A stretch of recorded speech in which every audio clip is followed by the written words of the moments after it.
जरासंध का जन्म कैसे हुआ था, वो कहानी कुछ ऐसी है कि राजा बृहद्रथ, जिनकी 2 पत्नियां थीं, उनको संतान नहीं हो रही थी। नमस्कार मित्रों, स्वागत है आप सभी का श्री महाभारत के इस महान कथानक में। जो आदि पर्व हमने कल समाप्त किया है, हमने सभी सीक्वेंसेस ठीक से पढ़े हुए थे।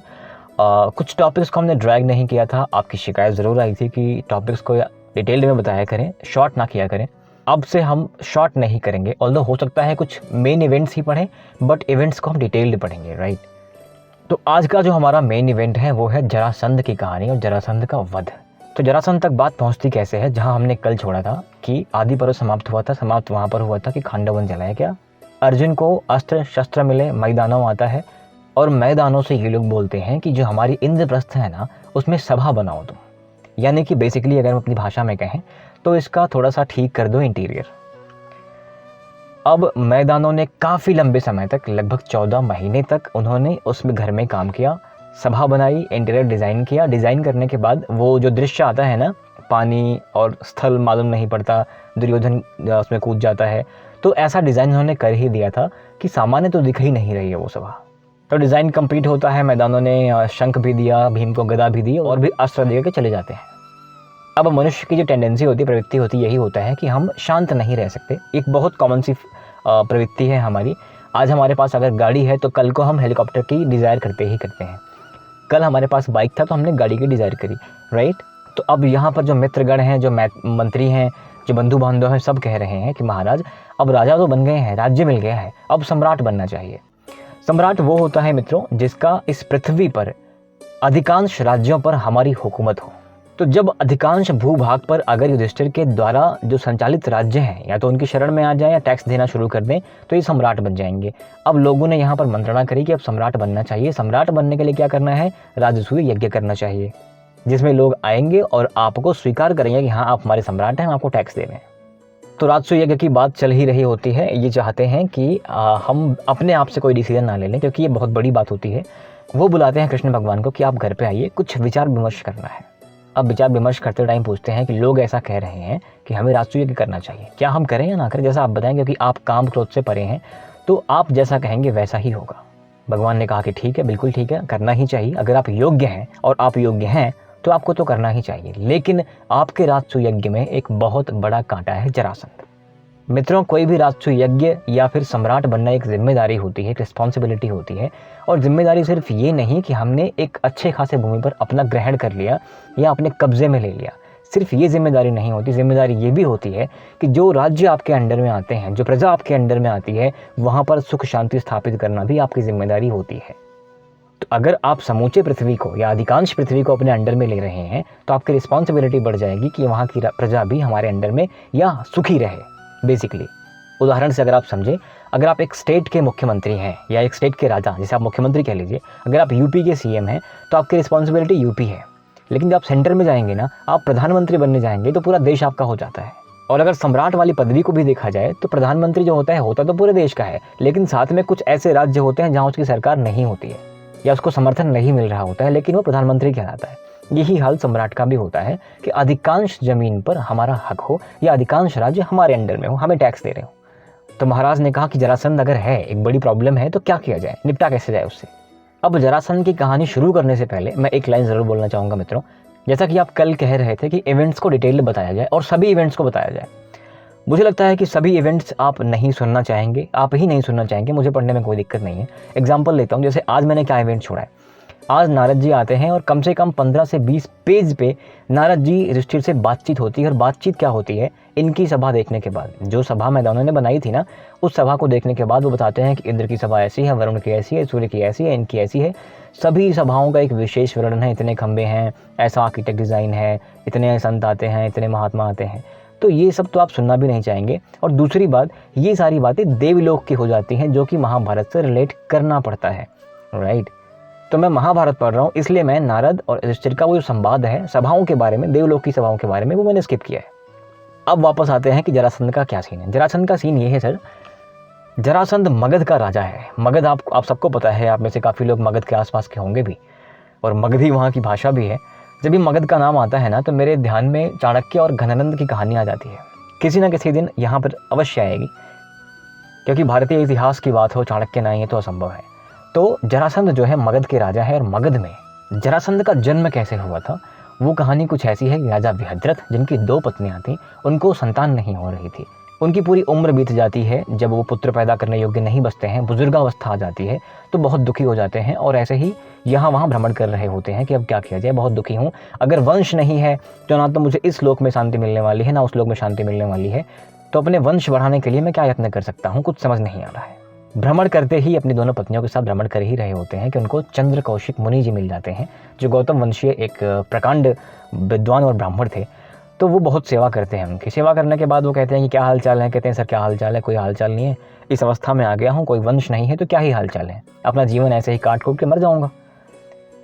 मुनि जी समझ जाते हैं कि इनको पुत्र चाहिए। उन्होंने बड़ा आशीर्वाद दिया, कहते हैं कि आपने बहुत सेवा करी, एक काम करिए मैं आपको एक दिव्य फल देता हूँ, अब जाके अपने पत्नी को खिला दीजिए। अब इनकी 2 पत्नियाँ थीं, अब इतना प्रेम भाव था कि इन्होंने आधा आधा फल आधा आधा दोनों ने खा लिया। अब आधा आधा खाने के बाद दोनों रानियां इनकी प्रेग्नेंट हो जाती हैं, और संयोग ये होता है कि दोनों ने फल आधा आधा खाया था, तो दोनों के अंदर गर्भ भी आधा आधा ही रहता है। यानी कि जरासंध जो है, एक व्यक्ति जो है, उसका आधा शरीर एक रानी के पेट में है और आधा शरीर एक रानी के पेट में है। पैदा हो जाते हैं, तो पैदा होने के बाद जो हुआ, रानियों ने देखा कि ये क्या हो गया, आधा आधा शरीर क्या ही करेंगे हम, ले जा करके नगर के बाहर या भवन के बाहर फेंक देते हैं। एक राक्षसी जिसका नाम था जरा वहाँ भ्रमण करती हुई आती है। वो मांस और मदिरा और खून पीने की शौकीन होती है। आती है, देखती है एक बच्चा यहाँ मरा पड़ा फेंका है, तो राक्षसी जैसे ही उठाती है, दोनों भाग ऐसे मिलाती है, वो जुड़ जाता है, और जुड़ने के साथ ही एक मुक्का खींच के मारता है उसको और अट्टहास करता है। ये अट्टहास सुन के सब भयभीत हो जाते हैं, ये क्या हो गया, एक बच्चा है जो मरा हुआ है और जीवित हुआ है, चिल्ला रहा है। लोग भाग भाग के बाहर आते हैं, रानियाँ बाहर आती हैं, देखते हैं कि मेरा बेटा जीवित हो गया। अब जरा ने सोचा कि मैं तो इस राजा के राज्य में ही रहती हूँ, क्यों ना तनिक इनका उपकार कर दूँ, इसको ना खाऊं मैं। तो उसने उस बच्चे को रानियों को दे दिया और राजा से बताया कि मेरा नाम जरा है, मैं आपके ही राज्य में पालित हूँ और मुझे ये बच्चा यहाँ पर ऐसे मिला, मैंने इसको जोड़ दिया तो ये जुड़ गया, आपका बच्चा जीवित हो गया है। तो उसको बहुत धन्यवाद देते हैं। उसका नाम जो है, जरा ने संधि किया था, तो उसका नाम जरासंध रख दिया। अब महाराज विहद्रथ बुजुर्ग वैसे भी हो गए थे, पुत्र उत्पन्न हो जाता है, बड़ा होता है। कौशिक मुनि जी या चंद्र कौशिक मुनि जी आते हैं और वहाँ पर इनका आराम से राज्याभिषेक होता है और बड़ी बड़ी भविष्यवाणियाँ कर देते हैं कि ये शंकर का भक्त है, इसे बड़ा यश प्राप्त होगा, ये अजेय रहेगा, शस्त्र इसको काट नहीं सकते। अनेक आशीर्वाद देने के बाद वहाँ से चले जाते हैं। राज्याभिषेक होने के बाद महाराज अपनी पत्नियों के साथ भी वन को चले जाते हैं। अब बचता है जरासंध। था तो प्रतापी ही, लेकिन अनेक तरह से पाप करना शुरू कर देता है। भगवान शंकर की बहुत तपस्या करता है, प्रसन्न करता है और वरदान ले लेता है कि अस्त्रों से ना मारा जाऊँ। जरासंध की एक बेटी भी होती है, एक बेटा भी होता है। बेटे का नाम था सहदेव, और सहदेव की जो छोटी बहन थी, बेटियां कई सारी होंगी, मुझे याद नहीं है कितनी थी, लेकिन एक बहन की शादी हो जाती है कंस से, यानी कि जरासंध का दामाद बन जाता है कंस, और कंस का वध कर देते हैं कृष्ण।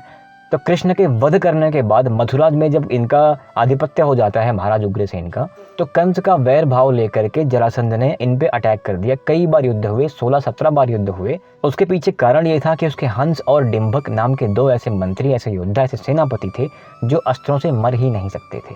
एक बार बलराम ने अपने एक विशेष अस्त्र से, जो बेसिकली अस्त्र नहीं कहा जाता, हल से, मुष्टिका से, घुसंड से मार मार के उसको मार दिया, हंस को मार दिया। तो डिंभक ने आत्महत्या कर ली नदी में जाके। तो हंस और डिंभक जब समाप्त हो जाते हैं तो ये थोड़ा सा बलहीन हो जाता है कुछ समय के लिए, लेकिन फिर भी ये कृष्ण के नाम पर एक बार अपनी गदा 99 बार घुमा के फेंकता है और जाके मथुरा में गदा गिरती है। वो वहाँ एक गड्ढा भी हो जाता है और उसका कोई नाम भी पड़ जाता है उस गड्ढे का।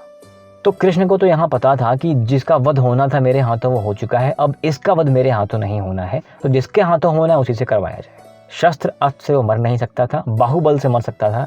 और आप सबको पता है कि अगर पांडव पक्ष में कोई बाहुबली था तो बाहुबली भीम ही थे। तो राजसूय यज्ञ करने से पहले जो बड़ी इनकी दुविधा थी या बड़ा संकट था कि इसका वध कैसे किया जाएगा, क्योंकि इसका वध होगा नहीं तो हम कर नहीं पाएंगे और एक संदेश जाएगा नहीं, हम कर नहीं पाएंगे, जो प्रयोजन है शांति स्थापित नहीं हो पाएगी, तो क्या फ़ायदा राजसूय यज्ञ करने का, सम्राट तो हम बन नहीं पाएंगे। तो महाराज युधिष्ठिर ने कहा कि देखिए, मैं लोभ में सम्राट नहीं बनना चाह रहा, मैं नहीं चाह रहा कि इसके चक्कर में मैं अपने भाइयों को खोऊं, इसलिए अगर आप कहें तो मैं स्थगित कर देता हूँ। अर्जुन ने यह बात सुनी, अर्जुन के रक्त में उबाल आया। अर्जुन ने कहा, ये कैसी बातें कर रहे हैं भैया, क्षत्रिय या तो मरता है या मारता है, भय को प्राप्त नहीं होता। अगर आप आज्ञा देंगे तो युद्ध किया जाएगा और उसको मार दिया जाएगा, भले ही वहाँ पे लोग हमें बाद में मार दें, इससे कोई दिक्कत नहीं है। इसके पीछे एक बड़ा रीज़न भी था मित्रों, ऐसे ही नहीं युद्ध हो गया। क्यों हो गया मैं आपको बताता हूँ। अभी जरासंध एक यज्ञ कर रहा था, उसने सैकड़ों राजाओं को पकड़ लिया और पकड़ने के बाद उनको बलि दिया करता था, नर बलि दिया करता था। 86 राजाओं को उसने बलि दे रखी थी, 14 बचे हुए थे, उनकी बलि भी देने वाला था। और वो यज्ञ पूर्ण करने के बाद वो पता नहीं क्या हो सकता था, इसलिए लोग उसको नर पिशाच भी कहते थे। कभी आपको एकलव्य की कहानी भी सुनाऊंगा कि उस नर पिशाच के यहाँ पर जब एकलव्य को सेनापति बनना था तो आचार्य द्रोण ने कहा कि तुम उस नर पिशाच के यहाँ पर सेनापति बनोगे और समाज के विरुद्ध कार्य करोगे, इसलिए ये उचित नहीं होगा और ब्ला ब्ला ब्ला। खैर अभी उसमें नहीं जाते हैं, हम यहाँ पर रहते हैं। तो राजाओं को पकड़ रखा था, अनेक ययाति वंशज, इक्ष्वाकु वंशज राजाओं को पकड़ रखा था, क्षत्रियों को पकड़ रखा था। इन्होंने कहा कि ये तो गलत है, उन राजाओं को छुड़ाना हमारा धर्म है क्योंकि अनर्थ हो रहा है और अगर आपके सामने ये हो तो आपको पाप चढ़ता है। तो पहले तो महाराज युधिष्ठिर का मन नहीं था क्योंकि उसके भय से, पराक्रम से भयभीत हो गए थे। लेकिन जब अर्जुन ने कहा कि मेरे पास ये है, मेरे पास वो है, मैदानों ने मुझे इतना कुछ दे दिया है, इंद्र ने मुझे इतना कुछ दे दिया है, अग्निदेव ने मुझे इतना कुछ दे दिया है, सबसे बड़ी बात कृष्ण हमारे साथ हैं, तो भय कैसा, चलते हैं युद्ध करते हैं। योजना बन गई, ठीक है भाई युद्ध किया जाएगा। अब युद्ध करने के लिए सामने से युद्ध तो आप कर नहीं सकते सेना लेके, क्योंकि सेना उसकी प्रबल थी और सेना लेके जाओगे तो आपकी सेना मरेगी ही मरेगी, यही होना था। उसका वध करना है आपको तो मल्ल युद्ध से करोगे और मल्ल युद्ध का प्रस्ताव आप भेज नहीं सकते, ये सीधा पहुंच जाते हैं। ब्राह्मण वेश में तीनों जने पहुंच जाते हैं, उसके यहाँ यज्ञ चल रहा होता है। रास्ते में खाद्य पदार्थ, नगर की शोभा का विशेष वर्णन है और वर्णन करते करते पहुंच जाते हैं उसके पास जहाँ पर वो रहता है। ये तीनों स्नातक ब्राह्मण बन के जाते हैं। स्नातक ब्राह्मण मित्रों, हर ब्राह्मण स्नातक नहीं होता। स्नातक ब्राह्मण अलग से पहचान लिया जाता है कि स्नातक ब्राह्मण है, ब्रह्मचारी होता है बेसिकली वो। तो स्नातक ब्राह्मण बन के गए थे, बोल के गए थे। तो जरासंध ने कहा कृपया आप लोग रुकिए, अभी हम आपसे बात करते हैं। कृष्ण ने कहा कि देखिए बात ऐसी है कि इन दोनों का, भीम और अर्जुन का मौन व्रत चल रहा है, ये नहीं बोलेंगे, रात्रि के 12 बजे ही बोलेंगे, इसलिए कृपया आपसे निवेदन है कि उस समय ही आइए। जरासंध ब्राह्मणों का सम्मान करता था क्योंकि यज्ञ उसको उन्हीं से करवाना था। और सबसे बड़ी बात, वो जो आशीर्वाद था ना, जरासंध का जन्म भी तो किसी ब्राह्मण के द्वारा ही हुआ था, फल देने के द्वारा हुआ था। तो रात्रि ऐसे ही होती है, पहुंच जाता है उनके पास, कहता है हाँ आप बताओ क्या है, कैसे है। फिर उनको ध्यान से देखता है और कहता है कि तुम लोग ब्राह्मण लग तो नहीं रहे हो। कहते हो स्नातक को, तुमने माला पहनी हुई है, तुम्हारा जो तेज है वो क्षत्रियों वाला है, तो तुम कौन हो, किस प्रयोजन से आए हो। कृष्ण ने कहा कि फिलहाल तो अपने ब्राह्मण ही समझिए, लेकिन आप ये भी समझिए कि शत्रु के घर में हम आए हुए हैं। इसने कहा कि भाई शत्रु कैसे, मैंने तुम्हारा क्या बिगाड़ा है। तो इन्होंने कहा कि हमारे ही संबंधी वंशीय राजाओं को तुमने 100 राजाओं को पकड़ा है, 86 को मार डाला है, तुमने ये क्या नर्त कर दिया और इसी का दंड तुम्हें देना चाहते हैं। और इसी का दंड देने के लिए हम यहाँ पर आए हैं। या तो उन राजाओं को छोड़ दो, संधि हो जाएगी, या फिर हमसे युद्ध करो।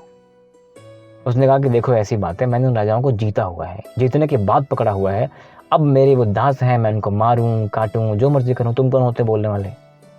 इन्होंने कहा कि तुमने जीता हुआ है, जिसका मतलब ये नहीं कि नर बलि दोगे। तो नर बलि दे के भगवान शंकर को क्या प्रसन्न करना चाहते हैं। तो ऐसी बातों बातों में बात आगे निकलती है कि ठीक है हम युद्ध ही करेंगे, मैं उन राजाओं को नहीं छोड़ूंगा और कोई भी क्षत्रिय इस पृथ्वी पे ऐसा नहीं हो सकता जो मुझसे पराजित ना हो। तो यहाँ परिचय हो जाता है कि हाँ ये पांडुनंदन है, मैं कृष्ण हूँ और अब युद्ध होगा। तो जरासंध ने कहा कि ठीक है अगर युद्ध ही करना है, मल्ल युद्ध करना है, तो मैं भीम को चुनता हूँ, क्योंकि श्रेष्ठ पुरुषों से हारना भी सम्मान होता है, तुम दोनों बालक हो, तुमसे मैं क्या लड़ूं। तो मित्रों अब शुरू होता है युद्ध। युद्ध जब शुरू होता है तो अपने पुत्र सहदेव को बुलाकर कहता है कि राज्य तुम फिलहाल देखो, हम जा रहे हैं युद्ध करने, साथ में ये भी सुनिश्चित करो कि युद्ध आराम से चलता रहे। सहदेव ने कहा ठीक है पिता महाराज आप जाइए। अब युद्ध शुरू होता है, आपको पता है युद्ध घनघोर होता है। घनघोर युद्ध करने के बाद आप ये समझिए कि जरासंध की आयु काफ़ी हो गई थी और कंस जो था उसका दामाद था और कंस इनका मामा था, इन्होंने मामा को मारा था अपने, है ना। तो जरासंध की आयु काफ़ी हो गई थी लेकिन बल कम नहीं हुआ था। भीम के साथ युद्ध तो होता है और भीम ने उसको थका भी दिया लेकिन परास्त नहीं कर पाए। तो भीम ने कहा कि इसको परास्त करना संभव सा लग रहा है, अब क्या किया जाए, वध कैसे करूं कृपया बताइए। तो भगवान ने कहा ठीक है भाई वध ही करना है तो वध करो, अब विलंब ना करो, वध कर दो। तो वध करने से पहले उसकी पीठ को ऐसे मरोड़ के पटकते हैं कि उसकी पीठ टूट जाती है, उसकी बैकबोन टूट जाती है, रीढ़ की हड्डी टूट जाती है। हड्डी जब टूट जाती है तो व्यक्ति खड़ा नहीं हो सकता, आपको पता है, वो गिर जाता है। और उसके बाद भगवान के इशारे पर उसको 2 भागों से फाड़ के फेंक देते हैं। तो ऐसे हो जाता है उसका वध। जरासंध का वध होने के बाद उसका पुत्र जो आता है भागा भागा कि मैंने क्या पाप किए हैं, हमें क्षमा करें। तो ये लोग उसे कुछ नहीं कहते हैं, उन राजाओं को मुक्त करा देते हैं और सहदेव जो उसका बेटा था जरासंध का, उसको राज्य देते हैं कि ठीक है तुम राज्य करो। तो राजाओं को लेके आते हैं, बताते हैं कि देखो भैया बात ऐसी है कि तुमको हमने मुक्त कराया है, राजसूय यज्ञ हमें करना है, हम सम्राट बनना चाह रहे हैं, तो कृपा कर हमारी सहायता आप लोग करिए। और वो राजा बड़े प्रसन्न होते हैं कि कहाँ आजकल में हमारा सर कटने वाला था, आपने बचा लिया, यही बड़ी बात है हमारे लिए। तो बात यहाँ पर पहुँचती है कि हाँ अब राजसूय यज्ञ के लिए प्रस्थान किया जाए। पंडित आते हैं, वेद जी आते हैं, व्यास जी आते हैं, क्रियाकलाप आगे बढ़ता है। मित्रों यहाँ पर आप देखिए कि इनका वैभव दिन ब दिन बढ़ रहा है और हस्तिनापुर का वैभव घट रहा है। इसके पीछे का कारण ये भी है कि वहाँ का जो राजा है, जो बेसिकली एक्टिंग किंग है, वो दुर्योधन है। सभी श्रेष्ठ पुरुष आकर के इनके राज्य में आते हैं और इनसे बातचीत करते हैं, यहाँ उठते बैठते हैं, क्योंकि ये लोग नगर के बाहर अपना राज्य लेके आराम से सुखपूर्वक जीवन यापन कर रहे हैं और दुर्योधन को इन सारी बातों से कोई विशेष लेना देना है ही नहीं। तो इनके वैभव को देखकर हस्तिनापुर में भी थोड़ी सी कलह मचती है कि यार वो लोग आगे जा रहे हैं, जरासंध का वध कर दिया है, राजसूय यज्ञ कर रहे हैं, कई सारी बातें आपस में चल रही होती हैं। तो राजसूय यज्ञ करने के लिए अब चारों भाई निकल पड़ते हैं। चारों भाई अर्जुन, भीम, नकुल, सहदेव अलग अलग दिशाओं में राजाओं को जीतने के लिए निकल पड़ते हैं। अब आगे अर्जुन भागदत्त युद्ध भी आए। तो आज के लिए बस इतना ही मित्रों। आपके सपोर्ट के लिए बहुत बहुत धन्यवाद। जय हिंद।